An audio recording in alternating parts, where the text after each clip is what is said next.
Notes from Naija, because every day in Nigeria teaches me something I didn't know I needed to learn. Planting.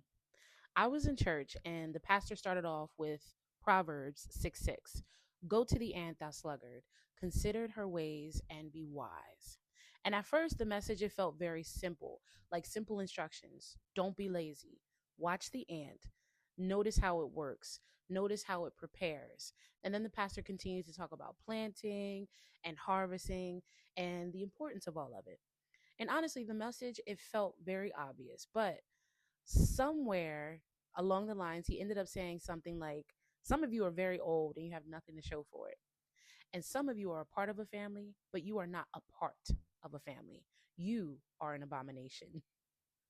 And I was like, wow, that was harsh. And I sat there turning that word over and over and over again in my head: abomination, abomination.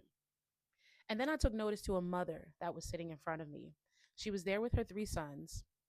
And there was something about her presence that just kept pulling my attention throughout this entire service. She was firm, she was strong, she was assertive, and still very, very soft and nurturing. Throughout the service, I watched her wrap her arm around her son, the youngest one, while they would share quick banter. And a few moments later, if she noticed her other boys doing something that caught her attention, without saying anything, she would give them a look. It would be a small gesture. It might even be a pointing of a finger or a slight shift in her posture. And they would adjust. It was nothing dramatic. It was just a mother that was fully occupying her role, providing comfort when it was needed or correction when it was required, but presence all the time. Then the pastor started repeating the point about abomination to your family. And when he brought it up again, I noticed the mother quickly picked up her hand and she firmly smacked the shoulder of her eldest son. And she said, "Are you hearing him?" And at first I was like, wow, what a way to tell your son that he's an abomination. But as the sermon continued, something shifted inside of me. I realized that I stopped listening to the pastor and I started listening to the proverbs. Stay with me. Consider her ways and be wise. Maybe the mother had became the aunt for me in that moment. And the lesson was no longer about the sermon.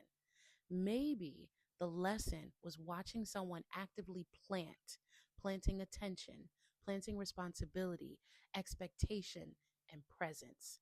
The kind of seed that doesn't look like much in the moment, like a tap on the shoulder, a look across the pew, a hand on a child, a correction, a conversation, a firm reminder.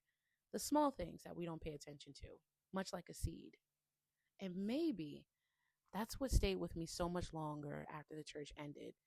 Not the warning about laziness, not the conversation about harvesting. Because on that Sunday morning, while the pastor was telling us to consider the ways of an ant, I found myself considering the ways of a mother. Because sometimes what looks like a hard hand is really just soil being turned over, preparing for a place of a seed. And that's today's note from Naija.